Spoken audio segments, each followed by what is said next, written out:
The drone's rotors sliced through the humid afternoon air above Metropolitan Children's Hospital, its medical payload secured in a temperature-controlled chamber beneath its carbon fiber frame. 17-year-old Quincy Bell watched from the rooftop as his creation descended toward the pediatric ward's window, where 8-year-old Marcus waited for his insulin delivery. The boy's face pressed against the glass, eyes wide with wonder as the mechanical angel approached. "Beautiful, isn't it?" Quincy whispered to himself, fingers dancing across the controller's surface. 3 years of programming, engineering, and countless nights in his garage had led to this moment. The drone's precision was flawless, its descent smooth as silk. Marcus's smile could power the entire hospital. Then the shouting began. "Stop right there! Put your hands up!" Heavy boots thundered across the rooftop behind him. Quincy's heart hammered against his ribs as he spun around, controller still clutched in his trembling hands. 3 security officers charged toward him, their faces twisted with authority and suspicion. The lead officer, a stocky man with graying temples and cold blue eyes, had his hand hovering over his radio. "Step away from that device, son," the officer commanded, his voice cutting through the drone's mechanical hum. "You're in violation of federal airspace regulations." Quincy's world tilted. The controller felt suddenly heavy in his hands, its familiar weight transformed into something foreign and dangerous. "Sir, I have permission to—" "I said step away." The officer's voice cracked like a whip. "That's an illegal aircraft you're operating." The drone continued its descent, oblivious to the chaos erupting above. Marcus's medication hung suspended between earth and sky, between help and hindrance, between a boy's desperate need and adult fear disguised as authority. Officer Reynolds, according to his nameplate, moved with practiced aggression. His colleagues flanked Quincy, their presence suffocating in the summer heat. The hospital's rooftop, once a sanctuary of innovation and hope, transformed into an arena of conflict. "Please," Quincy said, his voice barely above a whisper. "There's a child waiting for his medicine. He needs this insulin." "Should have thought about that before you decided to play pilot." Reynolds sneered. "Cancel the flight. Now." Quincy's mind raced through possibilities, each one darker than the last. The drone was 20 feet from Marcus's window. The boy's face had changed from wonder to worry as he watched the uniformed figures surrounding his aerial lifelines operator. Other children gathered at nearby windows, their pale faces pressed against the glass like flowers seeking sunlight. "Sir, I'm a volunteer here. I work with Dr. Patterson in the pediatric wing. This drone is part of an approved medical delivery system." "Approved by who?" Reynolds stepped closer, his breath hot against Quincy's face. "The FAA Homeland Security. Or did you just decide to help yourself to our airspace?" The second officer, younger, with nervous eyes, shifted uncomfortably. "Reynolds, maybe we should check with the hospital administration first." "We don't need to check anything. Martinez." Reynolds cut him off. "I can see what's happening here. Kid thinks he's some kind of hero, buzzing around with his toy helicopter." Quincy felt anger surge through his chest, hot and unexpected. "It's not a toy. It's a medical device. These children will be fine without your unauthorized flying circus." Reynolds reached for the controller. "Hand it over." Time slowed. Quincy saw Marcus's face in the window below, saw the trust in the boy's eyes, saw the other children who depended on his weekly deliveries. Mrs. Chen on the 4th floor, waiting for her heart medication. Little Sarah, whose cystic fibrosis required precise timing for her treatments.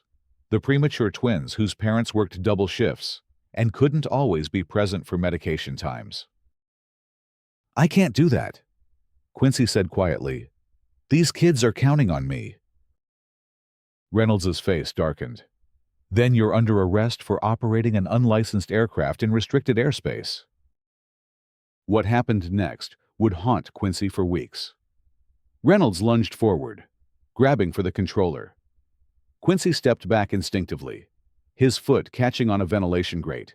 The controller flew from his hands, clattering across the rooftop's surface. The drone, suddenly, without guidance, wavered in the air before beginning an erratic descent. No. Quincy scrambled toward the controller, but Martinez caught his arm. The medication Marcus needs.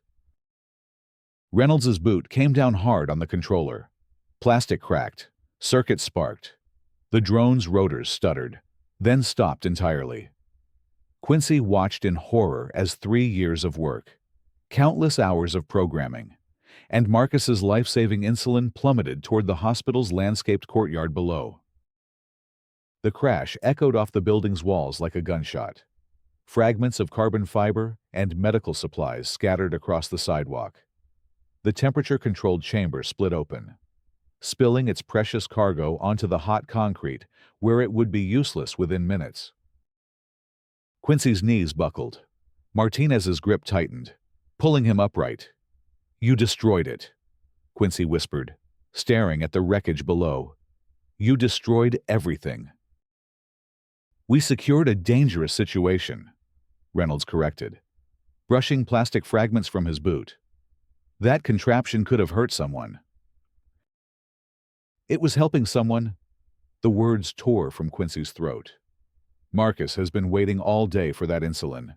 His blood sugar levels—" "The hospital has other ways to deliver medicine," Reynolds interrupted. "Legal ways." The third officer, silent until now, finally spoke. "Should we call this in?" "Already did," Reynolds replied, tapping his radio. "Backup's on the way, along with someone from the district attorney's office. This kid's going to learn what happens when you think you're above the law." Quincy's world collapsed inward. The rooftop felt like it was spinning beneath his feet. 3 years ago, he'd watched his grandmother die because her medication arrived 2 hours late due to a pharmacy error. That night, lying in his bed and listening to his mother's muffled sobs through the wall, he'd sworn to never let that happen to another family. The drone project had been his answer, his way of ensuring that distance and bureaucracy would never again stand between a patient and their life-saving treatment. Now it lay in pieces on the concrete below. "Please," he said one more time, his voice breaking. "Just let me explain. I have documentation. I've been working with the hospital for months. Dr. Patterson can vouch for me." "Dr. Patterson isn't here," Reynolds said with finality. "But we are. And what we saw was a minor operating dangerous equipment without proper authorization." The backup officers arrived with unnecessary drama, their footsteps echoing up the stairwell like thunder. 2 patrol cars had pulled up to the hospital's main entrance, their red and blue lights painting the building's white walls in alternating colors of emergency. Curious staff members gathered at windows, their faces etched with confusion and concern. Reynolds pulled out his handcuffs with theatrical precision. "Quincy Bell, you're under arrest for violation of federal aviation regulations, operating an unlicensed aircraft, and reckless endangerment." The metal cuffs were cold against Quincy's wrists. Each click echoed in his ears like a death knell.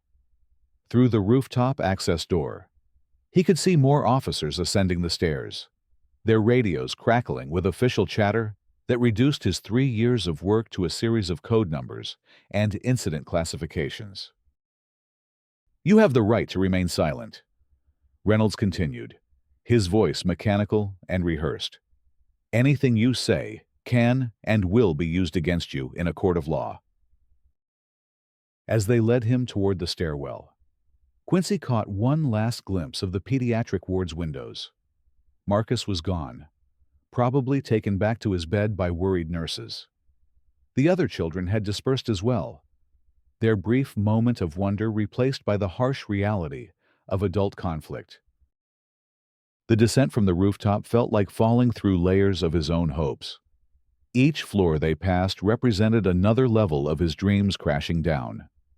The elevator ride to the ground floor was suffocating, filled with the static of police radios and the weight of Reynolds's satisfied smirk. In the hospital's main lobby, staff members and visitors stared as the procession passed. Quincy saw Mrs. Patterson from the volunteer coordinator's office, her face etched with shock and confusion. She stepped forward as if to speak, but Reynolds's intimidating presence kept her at bay. "This is a mistake," she called out weakly. "Quincy's one of our best volunteers. He's been working on this project for months." "Ma'am, please step back," one of the backup officers instructed. "This is an active arrest situation." The automatic doors slid open, revealing a circus of law enforcement vehicles. News vans were already arriving, their satellite dishes extending toward the sky like metallic flowers seeking signal. Reporters clutched microphones and cameras, their faces bright with the anticipation of a story that would fill the evening news cycle. Reynolds paused at the threshold, clearly savoring the moment. "See that?" he said to Quincy, nodding toward the media presence.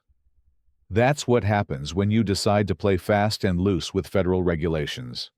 Hope your little science project was worth it." The patrol car's back seat was cramped and smelled of disinfectant and fear. Through the bulletproof partition, Quincy watched the hospital shrink in the rear window. Somewhere in that building, Marcus was probably getting his insulin through traditional channels now. The boy would survive this particular episode. But what about next time? What about the evening when the pharmacy was delayed? Or the weekend when staff was short? Or the holiday when bureaucracy moved even slower than usual? The district attorney's office was a monument to bureaucratic intimidation. Fluorescent lights hummed overhead, casting harsh shadows across institutional furniture that had seen better decades. Quincy sat in a hard plastic chair, his hands still cuffed behind his back, while prosecutors and police officers discussed his fate in hushed tones. Assistant District Attorney Sarah Chen, no relation to the Mrs. Chen who received heart medication via drone, was a woman in her 40s with sharp eyes and a reputation for aggressive prosecution of aviation violations. She'd built her career on high-profile cases that demonstrated the government's commitment to air safety. "This is serious," she said, settling into the chair across from Quincy. "Federal aviation violations carry significant penalties. We're talking about potential jail time, heavy fines, and a permanent criminal record." Quincy's throat felt like sandpaper. "Ma'am, I wasn't trying to break any laws. I was just trying to help sick children get their medicine faster." "Intent doesn't matter," Chen replied coldly. "What matters is that you operated an unlicensed aircraft in restricted airspace without proper authorization. The FAA takes these violations very seriously, especially in post-9/11 America." The questioning continued for hours. They wanted to know about his drone's capabilities, its flight patterns, how long he'd been operating it, who else was involved. Each answer seemed to dig him deeper into legal quicksand. The fact that he'd been volunteering at the hospital for over a year meant nothing. The testimonials from grateful parents carried no weight. The documentation of successful medical deliveries was dismissed as irrelevant. By evening, the charges had multiplied. In addition to the aviation violations, they'd added charges related to practicing medicine without a license, because delivering medication constituted medical practice. According to the prosecutors, they were also considering reckless endangerment charges for every child in the hospital during his flights. The bail hearing was scheduled for the following morning. Quincy spent the night in a juvenile detention facility, staring at the ceiling and wondering how his dream of helping others had transformed into a nightmare of legal consequences. His phone calls to his mother had been heartbreaking. Her voice, thick with tears and confusion, echoed in his mind as he tried unsuccessfully to sleep. The next morning brought unexpected developments. News of the arrest had spread beyond local media. Social media exploded with hashtags like Yash Free Drone Kid and Josh Medical Innovation. Videos of Quincy's previous deliveries, secretly recorded by grateful parents, went viral. The contrast between the young man's careful, compassionate work and the aggressive arrest was stark and embarrassing for law enforcement. Dr. Amanda Patterson, the pediatric wing's chief physician, held an impromptu press conference outside the hospital. Her usually composed demeanor cracked as she described Quincy's contributions to patient care. "This young man has revolutionized our ability to provide timely medication delivery," she said, her voice trembling with emotion. "His drones have prevented countless medical emergencies. To criminalize his compassion is to criminalize the very spirit of medical innovation." But the damage was already done. The hospital administration, spooked by the legal implications, immediately suspended the drone program. Signs went up around the building warning that unauthorized aircraft operations were prohibited. The pediatric ward returned to traditional medication delivery methods, with their inherent delays and complications. Marcus's parents drove to the detention facility that evening, desperate to speak with Quincy. They weren't allowed inside, but they stood outside the fence, holding a sign that read, "Thank you for caring about our son." The image, captured by a news photographer, would become one of the most shared photos of the entire incident. Inside the facility, Quincy's cellmate was a 15-year-old named Devin, who'd been arrested for stealing copper wire from a construction site. Their conversation that night revealed the cruel irony of the situation. "So you got locked up for helping sick kids?" Devin asked, genuine confusion in his voice. "And I'm here for stealing stuff that was just lying around. That's messed up, man." Quincy stared at the small window high on the wall, through which he could see a sliver of sky. "I thought I was doing the right thing," he said quietly. "I thought helping people was supposed to be good." "It is good," Devin insisted, "just not legal. I guess sometimes those are two different things." The bail hearing the next morning was a media circus. Reporters packed the courtroom, their cameras capturing every moment of the proceedings. Quincy's mother sat in the front row, her eyes red from crying, flanked by Dr. Patterson and several other hospital staff members who'd taken time off work to show support. Judge Margaret Thornton was known for her strict interpretation of aviation law. She'd presided over several high-profile cases involving drone violations and had consistently imposed heavy penalties. The prosecution argued that Quincy represented a dangerous precedent if one teenager could ignore federal regulations in the name of helping others. What would stop others from doing the same?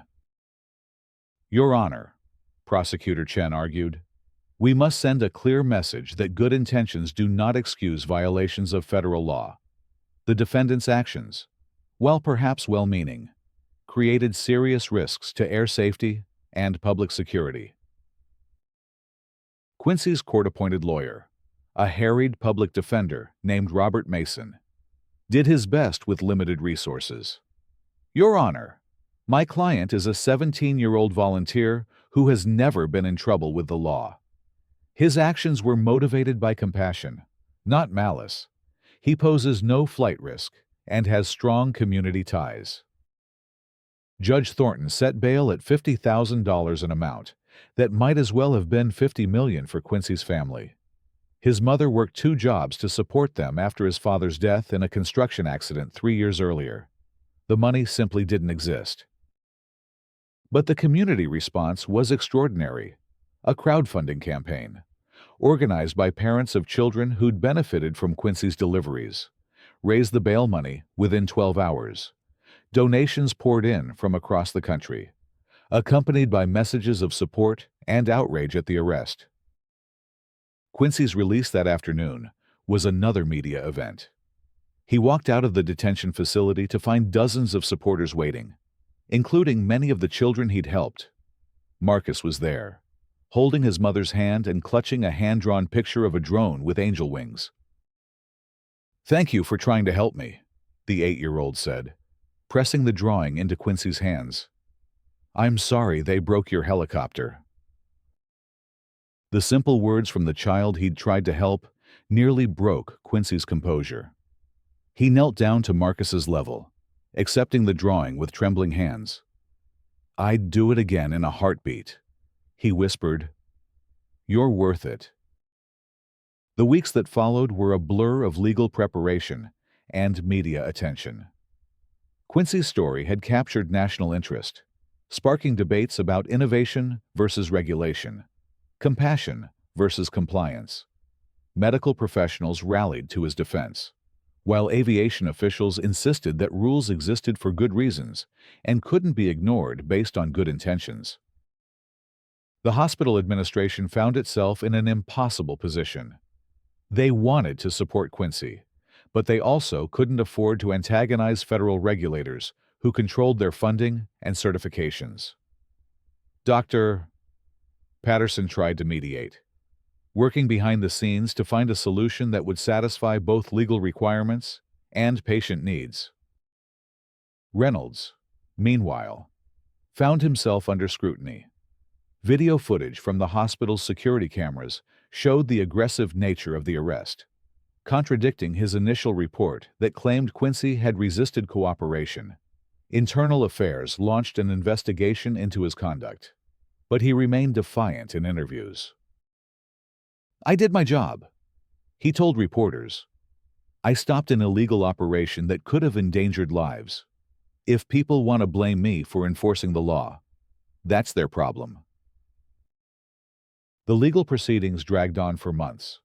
Quincy's case became a cause célèbre, attracting attention from civil rights organizations, medical advocacy groups, and technology companies.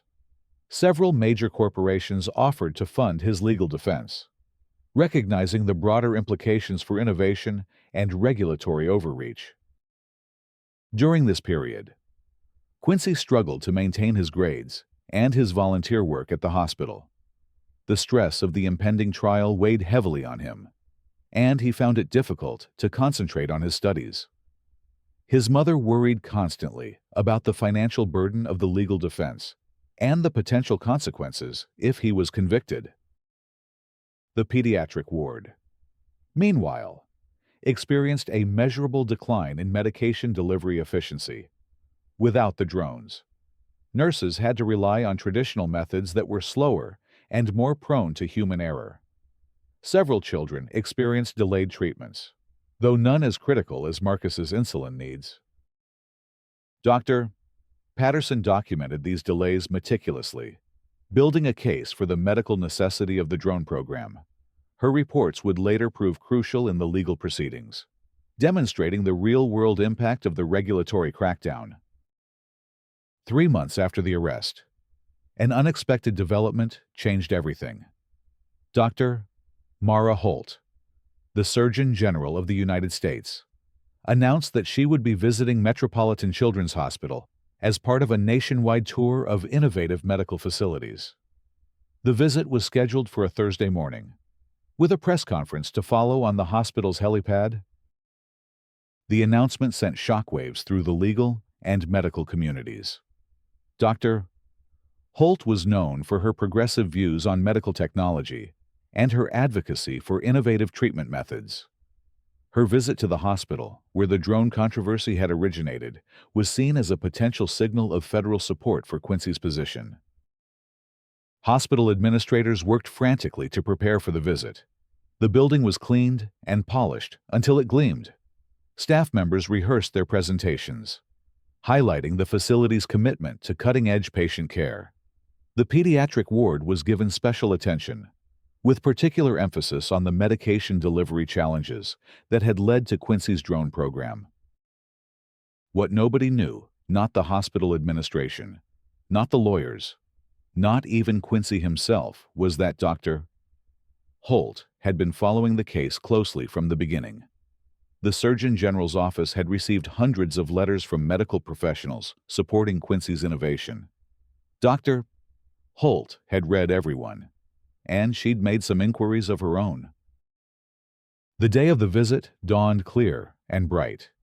Media vans lined the hospital's perimeter, their crews preparing for what many expected to be a routine photo opportunity. Inside the building, staff members went about their duties with nervous energy, knowing that the nation's top medical official would be observing their work. Dr. Holt arrived at precisely 10 o'clock, stepping out of a black sedan with the confidence of someone accustomed to high-stakes situations. She was a woman in her 50s, with silver hair and intelligent eyes that seemed to take in everything at once. Her entourage included several federal officials, medical advisors, and security personnel. The tour began in the emergency department, where Dr. Holt observed the controlled chaos of a busy morning.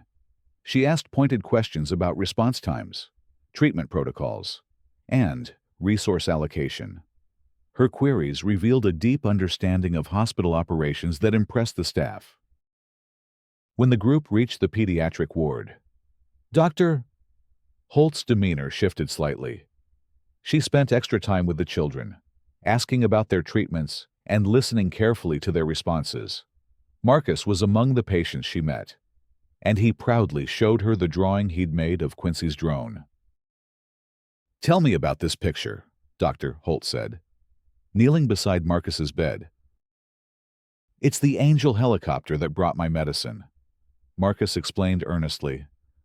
"The police broke it, but it was really good at helping kids." Dr. Holt studied the drawing intently, her expression unreadable. "And who operated this Angel helicopter?" "Quincy," Marcus said with obvious affection. "He's my friend. He made sure I got my medicine really fast, but now he's in trouble for helping us." The conversation continued for several more minutes, with Dr. Holt asking detailed questions about the drone deliveries and their impact on patient care. Other children joined the discussion, each sharing their own experiences with Quincy's innovative system. Dr. Patterson, who was guiding the tour, watched nervously as the Surgeon General absorbed the children's testimonials. She'd prepared a careful presentation about the hospital's official position on the drone incident, but the children's unfiltered accounts were painting a very different picture than the legal case suggested. After the pediatric ward, the group moved to the administrative offices, where hospital executives had prepared charts and graphs documenting their various programs and achievements. Dr. Holt listened politely to their presentations, but her questions increasingly focused on the drone program and its suspension. "How has the elimination of the drone delivery system affected your medication distribution efficiency?" she asked Dr. Patterson directly. Dr. Patterson hesitated, glancing at the hospital administrator, who was frantically shaking his head. "Well, we've had to adapt our protocols." "I'd like to see the data," Dr. Holt said firmly, "before and after statistics on delivery times, medication errors, and patient outcomes." The data, when produced, was damning. Medication delivery times had increased by an average of 37 minutes since the drone program's suspension. There had been 2 near-miss incidents involving delayed insulin deliveries, and several children had experienced increased anxiety due to uncertainty about when their medications would arrive. Dr. Holt studied the charts in silence, her expression growing more serious with each statistic. The room's atmosphere became increasingly tense as the implications of the data became clear. "I'd like to speak with the young man who created the system," Dr.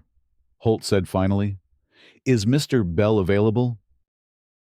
The hospital administrator stammered something about legal complications and ongoing proceedings. But Dr. Holt cut him off with a raised hand. "This is not a request," she said quietly. "Please have him here within the hour." Quincy received the call while he was in his AP chemistry class. The school secretary's voice was barely controlled as she asked him to come to the office immediately. He found his mother waiting there, her face a mixture of anxiety and confusion. "The Surgeon General wants to meet with you," she said, her voice barely above a whisper. "Right now. At the hospital." The drive to the hospital felt surreal.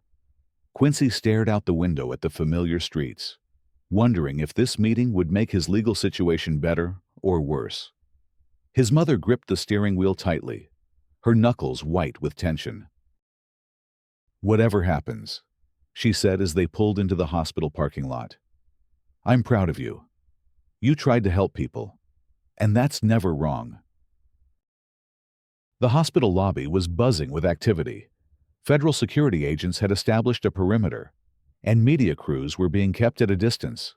Quincy and his mother were escorted through the crowd by a serious-looking woman in a dark suit who identified herself as Dr. Holt's aide. They were led to a conference room on the hospital's top floor, where Dr. Holt was waiting alone. She stood as they entered, extending her hand to Quincy with a warm smile that immediately put him at ease. "Mr. Bell," she said, her voice carrying an authority that was somehow comforting rather than intimidating. "I've been looking forward to meeting you." Quincy shook her hand, still trying to process the situation.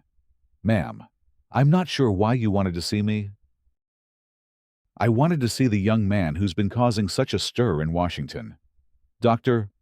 Holt replied, gesturing for them to sit. "Your drone program has been the subject of considerable discussion in federal circles. What happened next would be remembered as one of the most remarkable moments in the entire controversy."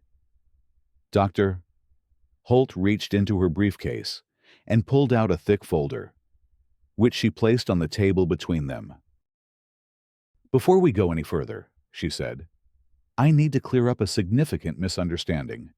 Mr. Bell, are you familiar with the Federal Medical Innovation Initiative?" Quincy shook his head, confused by the question and the sudden shift in tone.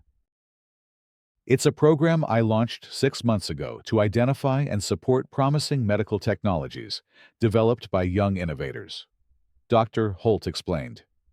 "Your drone program was brought to our attention by Dr. Patterson, who submitted a detailed proposal for federal review." The first twist hit like a thunderbolt. Dr. Patterson had been secretly working with federal officials to get Quincy's program officially recognized and supported. The documentation she'd been keeping wasn't just for hospital records. It was part of a federal application process that had been ongoing for months. 3 weeks ago," Dr. Holt continued, "your application was approved. You were selected as one of 12 participants in our summer internship program. You were supposed to start work in our office next Monday." Quincy's mouth fell open. His mother gasped audibly. The room seemed to spin as the implications of Dr. Holt's words sank in. I don't understand," Quincy stammered. "Nobody told me anything about an internship." "Because it was supposed to be a surprise," Dr. Holt said with a slight smile. "Dr. Patterson wanted to present it to you as a graduation gift. Unfortunately, recent events have complicated the timeline somewhat." The second twist was even more devastating to the prosecution's case. Dr. Holt opened the folder and pulled out a series of official documents bearing federal seals and signatures. "As part of the approval process for your internship," she explained, "we conducted a comprehensive review of your drone operations. FAA officials have been monitoring your flights for the past 2 months. They not only found no violations of federal aviation regulations, They were impressed by your adherence to safety protocols." She handed Quincy a document that made his hands tremble. It was an official FAA clearance certificate, dated 3 weeks before his arrest, granting explicit permission for medical drone operations in the hospital's airspace. "This can't be real," Quincy whispered, staring at the official signatures and stamps. "It's very real," Dr. Holt assured him. "What's more, the hospital administration was notified of this clearance 2 weeks ago. They should have informed local law enforcement to prevent exactly the kind of incident that occurred." The room fell silent as the full scope of the situation became clear. Quincy had been arrested, charged, and dragged through months of legal proceedings for activities that were not only legal, but officially sanctioned by the federal government. The drone that Officer Reynolds had destroyed was operating under explicit federal authorization. Quincy's mother found her voice first. "You're saying that everything they charged him with, all of this, was legal?" "Not only legal, but exemplary," Dr. Holt confirmed. "Your son's work represents exactly the kind of innovation we need in modern healthcare.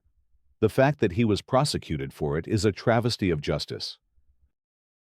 The meeting continued for another hour, with Dr. Holt explaining the internship program and its goals. Quincy would work directly with federal medical technology specialists, helping to develop guidelines for drone-based medical delivery systems. His work at the hospital would become a model for similar programs nationwide. But first, there was the matter of the criminal charges and the destruction of his drone. Dr. Holt's expression hardened when she discussed the legal proceedings against Quincy. "This persecution of a young innovator ends today," she said firmly. "I've already spoken with the Attorney General's office. Federal charges will be filed against the officers involved for destruction of government property and interference with a federal medical program." The press conference that followed was unlike anything the hospital had ever seen. The helipad, normally used for emergency medical flights, was transformed into a stage for one of the most dramatic reversals in recent legal history. Dr. Holt stood at a podium flanked by federal officials, while Quincy and his mother sat in the front row of assembled media representatives. The Surgeon General's opening statement was a masterpiece of controlled fury. "Ladies and gentlemen," she began, her voice carrying across the rooftop, "I stand before you today to address a grave injustice that has been perpetrated against a young man whose only crime was caring too much about the welfare of sick children." She detailed the federal approval process, the FAA clearances, and the internship program that had been derailed by the arrest. Each revelation sent shockwaves through the assembled crowd. Reporters frantically took notes as the narrative they'd been following for months collapsed and reformed into something entirely different. "Quincy Bell is not a criminal," Dr. Holt declared. "He is a hero. His innovation has saved lives, improved patient care, and demonstrated the very best of American ingenuity. The fact that he was arrested for this work is a condemnation of our system, not of his character." The questions from reporters were sharp and urgent. How had such a massive miscommunication occurred? Who was responsible for the failure to inform local law enforcement? What would happen to the officers involved? Dr. Holt's answers were direct and uncompromising. The hospital administration had failed in their duty to coordinate with local authorities. The police officers had acted with excessive force and destroyed federal property. The prosecutors had pursued charges without conducting proper due diligence. "As of this moment," she announced, "all charges against Mr. Bell are being dropped. Furthermore, the Department of Justice will be filing federal charges against Officers Reynolds, Martinez, and Johnson for their role in this incident." The crowd erupted in questions and camera flashes. Through the chaos, Quincy saw Officer Reynolds being led away in handcuffs by federal agents. The man who had destroyed his drone and arrested him was now facing the same humiliating perp walk that Quincy had endured months earlier. But the most dramatic moment came when Dr. Holt called Quincy to the podium. The young man who had been demonized and criminalized for months stood before the assembled media as the guest of honor at a federal press conference. "Mr. Bell," Dr. Holt said, placing her hand on his shoulder, "would you like to say something to the people who have supported you through this ordeal?" Quincy looked out at the crowd, then down at the hospital where Marcus and the other children were probably watching from their windows.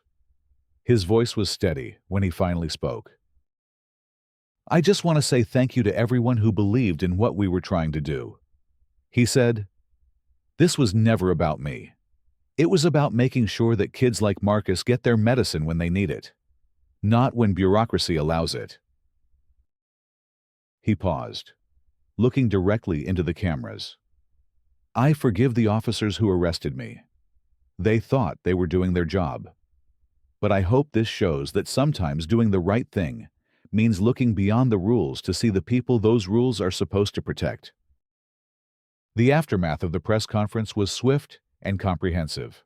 Within hours, the district attorney's office announced that all charges against Quincy were being dropped with prejudice. The officers involved were suspended pending federal investigation. The hospital administration was replaced with new leadership that committed to better coordination with federal programs. But the most significant development came from an unexpected source: the local homeowners association, which had remained silent throughout the controversy, held an emergency meeting that evening. The discussion was heated, but unanimous in its conclusion. HOA President Margaret Winters, a retired teacher who had initially supported the police action, stood before the packed community center with tears in her eyes. "We were wrong," she said simply. "We let fear and prejudice cloud our judgment. This young man was helping our community, and we failed to see it." The association voted unanimously to make amends in the most dramatic way possible. They would fund the creation of an entire fleet of medical delivery drones, to be operated by trained volunteers under Quincy's supervision. The program would be called Quincy Wings, and would serve not just the Children's Hospital, but elderly and disabled residents throughout the community. The funding commitment was staggering $2 million to purchase equipment, train operators, and establish a permanent medical drone program. The money would come from the association's reserve fund and emergency assessments on member properties. "Money can't undo the harm we've allowed to happen," Winters said, "but it can ensure that this kind of innovation is supported rather than suppressed in the future." The community response was overwhelming. Neighbors who had watched the arrest unfold from their windows came forward to apologize. Parents whose children had benefited from the drone deliveries organized support rallies. Local businesses offered discounts and services to help rebuild the program. 6 months later, Quincy stood on the same hospital rooftop where his arrest had occurred. But the scene could not have been more different. Instead of police officers and handcuffs, he was surrounded by a dozen new drones, each bearing the Quincy Wings logo that Marcus had designed as an evolution of his original Angel helicopter drawing. The new fleet was far more sophisticated than his original single drone. Each unit was equipped with advanced navigation systems, emergency override capabilities, and real-time monitoring by FAA-certified operators. The program had expanded beyond the hospital to serve the entire metropolitan area, with regular deliveries to nursing homes, assisted living facilities, and homebound patients. Marcus, now 9 years old and thriving on his carefully timed medication regimen, served as the program's first official test patient, as the upgraded drone descended toward his window with his morning insulin. He waved enthusiastically to Quincy on the rooftop. "It's even better than before," he called out through the intercom system that connected the pediatric ward to the drone operations center. Quincy smiled, adjusting the controls with practiced ease. That's because we had help this time. Buddy, lots of help. Dr. Holt visited the program regularly during Quincy's internship, often bringing federal officials and international healthcare leaders to observe the operations. The model developed at Metropolitan Children's Hospital was being replicated in dozens of cities across the country and several foreign nations. You've started something bigger than you realized, she told Quincy during one of these visits. This program isn't just about delivering medication. It's about proving that innovation and compassion can overcome institutional resistance. Officer Reynolds, meanwhile, faced federal charges for destruction of government property and civil rights violations. His trial became a cautionary tale about the dangers of aggressive enforcement without proper investigation. He was sentenced to community service and required to attend diversity training. But the damage to his career was irreversible. During the sentencing hearing, Quincy surprised everyone by speaking on Reynolds' behalf. "Your Honor," he said, "Officer Reynolds made a mistake. But he's not a bad person. I think he could learn from this experience and become a better officer. I'd rather see him educated than destroyed." The gesture of forgiveness made national headlines and further cemented Quincy's reputation as a young leader who embodied the best of American values. It also prompted Reynolds to seek him out after the hearing. "I owe you an apology," the former officer said, his voice thick with emotion. "I let my assumptions and prejudices dictate my actions. You were trying to help people, and I treated you like a criminal." Quincy accepted the apology with grace, and the two men parted with a handshake that symbolized the possibility of redemption and growth, even in the darkest circumstances. The first anniversary of the arrest was marked not with protest or anger, but with celebration. The hospital held a Quincy Wings Day, featuring demonstrations of the drone fleet, testimonials from patients who had benefited from the program, and a special ceremony honoring the young innovator who had transformed a moment of injustice into a catalyst for positive change. Standing before the assembled crowd, Quincy reflected on the journey that had brought him to this point. The scared 17-year-old who had watched his drone crash to the pavement had grown into a confident young leader whose work was saving lives and inspiring others to pursue their own innovative solutions to societal problems. "A year ago, I thought my dream was over," he said, his voice carrying across the hospital's main lobby. "I thought that one moment of conflict had destroyed everything I'd worked for. But what I learned is that sometimes the biggest obstacles become the greatest opportunities." He gestured toward the windows, where patients and their families watched the ceremony. Every child who receives faster medical care because of this program. Every family who has hope instead of worry. Every person who decides to pursue their own innovative solution to help others, they're all part of what we built together. The applause was thunderous. But Quincy's attention was drawn to a small face pressed against a third-floor window. It was a new patient, a little girl who had arrived that morning with a chronic condition that would require regular medication deliveries. She was watching the ceremony with the same wide-eyed wonder that Marcus had shown 3 years earlier when he first saw a drone approaching his window. Tomorrow, Quincy would personally oversee her first drone delivery, ensuring that another child would receive the care she needed without delay or uncertainty. It was a responsibility he carried with pride and humility, knowing that his work was making a real difference in real lives. As the ceremony concluded and the crowd began to disperse, Dr. Holt approached Quincy with a familiar folder in her hands. "I have something for you," she said with a smile.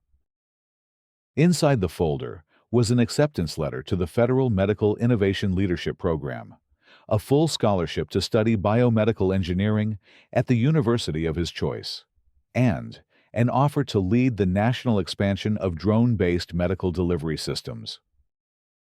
The future of healthcare innovation is in your hands. Doctor, Holt said, are you ready for the next challenge?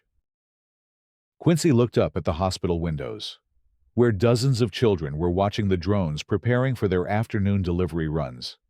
Each flight represented hope, healing, and the triumph of human compassion over institutional inertia. I'm ready, he said, his voice filled with quiet confidence. Let's see how many more lives we can save. The sun was setting over Metropolitan Children's Hospital as the last drone of the day completed its delivery and returned to the rooftop landing pad. The gentle hum of its rotors had become as familiar and comforting to the patients as the sound of their own heartbeats. In pediatric rooms throughout the building, children settled into sleep, knowing that their medicine would arrive exactly when they needed it, carried by mechanical angels that embodied one teenager's refusal to accept that bureaucracy should ever stand between a patient and their care. Quincy Bell had learned that sometimes the most profound changes come not from avoiding conflict, but from transforming it into something greater than anyone could have imagined. His wings had been clipped, but in growing them back, he had taught an entire community to fly.